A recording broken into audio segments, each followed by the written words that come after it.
नमस्कार।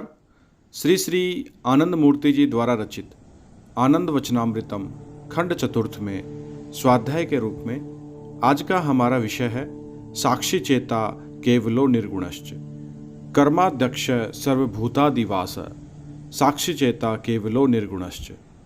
कर्मगत अभिव्यक्तियाँ जब विशेष रूप या आकार परिग्रह करती हैं तब उस अवस्था को क्रिया कहा जाता है और ठीक उसकी पहली अवस्था में अर्थात जहाँ पर कर्मगत अभिव्यक्ति है किंतु वह कोई रूप नहीं पाई है, आकार आयतन नहीं पाई है, उस अवस्था को कर्म कहूँगा। हमारे इस विश्व में कर्म और क्रिया दोनों ही विद्यमान है। कर्म के बिना कभी क्रिया रह नहीं सकती। सभी स्पांदनिक अभिव्यक्तियाँ, समस्त कर्मगत अभिव्यक्तियाँ या कर्मगत अभिप्रकाश इस विश्व ब्रह्मांड के परम केंद्र से ही उत्सारित होकर आ रहे हैं। सब कुछ उससे ही आ रहा है, उसमें ही निहित है और अंत में उसमें ही लीन हो जाएगा। ये क्रियागत अभिव्यक्तियाँ परमा प्रकृति की सहायता से ही संसाधित होती रहती हैं। यह परमा प्रकृति कार्य भी करती है एक सीमित परिभू में, और उनकी यह परिभू परम पुरुष द्वारा निर्दिष्ट रहता है। परमा प्रकृति चाहने पर भी अपनी इच्छानुयायी कार्य नहीं कर सकती। वे एक सीमायित अधिक्षेत्र में कार्य करती हैं। इसी से कहा जाता है कि विश्व ब्रह्मांड उस अनंत महासमुद्र का ही एक क्षुद्र द्वीप मात्र है। अघटन घटन पटीयसी परमा प्रकृति ही अपने निपुण हाथों से कर्मगत अभिव्यक्तियाँ करती रहती हैं और वह होता रहता है परम पुरुष की पूर्वानुमति से, इच्छा से। परमा प्रकृति के इस कार्य को परम पुरुष केवल समर्थन ही नहीं देते रहते हैं बल्कि उसके कार्यों की देखरेख भी करते रहते हैं। वे ही इस विश्व ब्रह्मांड के कर्माध्यक्ष हैं। वास्तव में वे कर्म नहीं करते हैं, ठीक ही, किंतु उनकी अनुमति लेकर ही परमा प्रकृति सब कुछ करती रहती है। अतः कर्माध्यक्ष के नाते परम पुरुष को छोटे बड़े कामों में तीक्ष्ण दृष्टि रखनी पड़ती है। रखना उचित भी है। उनसे छिपाकर कुछ करना नहीं चाहिए, कुछ किया भी नहीं जा सकता और उनके समर्थन के बिना कुछ पूरा नहीं किया जा सकता। इसी से वे कर्माध्यक्ष हैं। कर्म का मतलब मैंने पहले भी बताया है, क्रियात्मक अभिव्यक्ति, स्थान परिवर्तन। समस्त कर्म ही उनकी दृष्टि की कृपा छाया में ही करना होता है। कर्माध्यक्ष सर्वभूतादिवास।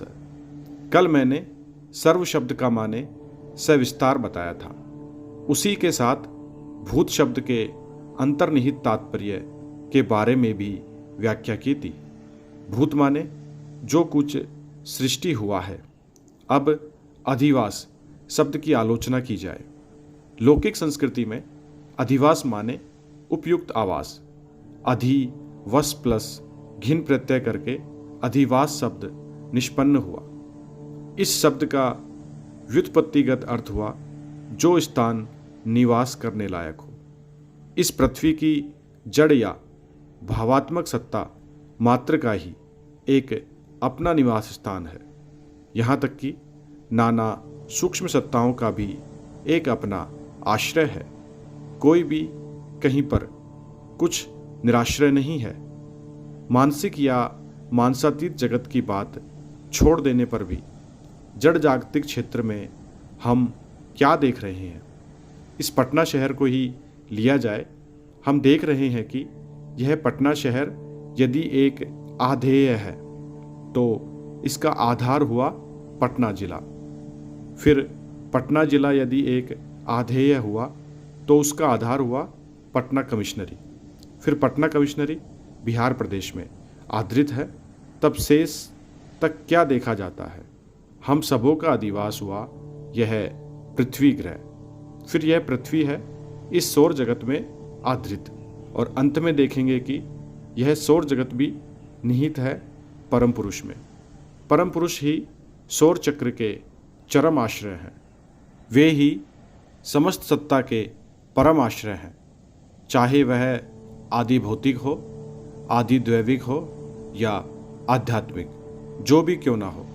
आदि दैविक क्षेत्र में जो अधिवास है, जो आश्रय है, उस मानसिक अवलंबन को संस्कृत में आभोग कहते हैं। आदि दैविक क्षेत्र में मानसिक आभोग की आवश्यकता है। जब भी मानस सत्ता को कोई मानसिक आभोग नहीं रहता, तभी ही वह कर्म रहित हो जाता है। मानस सत्ता की इस कर्म साहित्य अवस्था को चित्त वृत्ति निरोध, साइकिक सस्पेंशन कहा जाता है। यह एक प्रकार की समाधि है, सगुण समाधि। इस समाधि में आनंद भी खूब मिलता है, यह ठीक बात है, किंतु इसके द्वारा परम पुरुष के साथ मिलकर एक हुआ नहीं जा सकता। साक्षी चेता केवलो निर्गुणश्च, यहाँ पर साक्षी शब्द का व्यवहार किया गया है। साक्षी माने दृक् सत्ता, विटनेस, जो देखता चल रहा है, किंतु तुम लोग जानते हो कि वे जो केवल देखते हुए चल रहे हैं, इतना ही नहीं, वे सब कुछ को नियंत्रण भी करते चल रहे हैं। वे सब कुछ के आदि कारण हैं। असल में वे केवल देखते ही नहीं, वे उसके साक्षी भी हो जाते हैं, कारण कि वे ही चरम प्रति संवेदी सत्ता हैं। केवल दृष्टा ही नहीं है, उनमें ही सब कुछ प्रतिसंवेदित हुआ चल रहा है। चेता, आदि भौतिक जगत में भौतिक कर्म को चिन्हित करने के लिए कोई भौतिक प्रतिफल रहने की आवश्यकता है, और मानस कर्म के लिए भी कोई चिन्मय प्रतिसंवेदी सत्ता के रहने की आवश्यकता है, किंतु वह चिन्मय प्रतिफलक सत्ता मानस कर्म के लिए ही नहीं है, वह जड़ जागतिक कर्म का भी प्रतिसंवेदी है। और जीवात्मा की कर्मगत अभिव्यक्ति के क्षेत्र में भी चरम प्रतिसंवेदी सत्ता होते हैं परम पुरुष।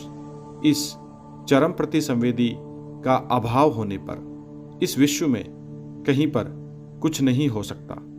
इस चरम प्रतिसंवेदी सत्ता को ही कहते हैं चिति शक्ति या चेता।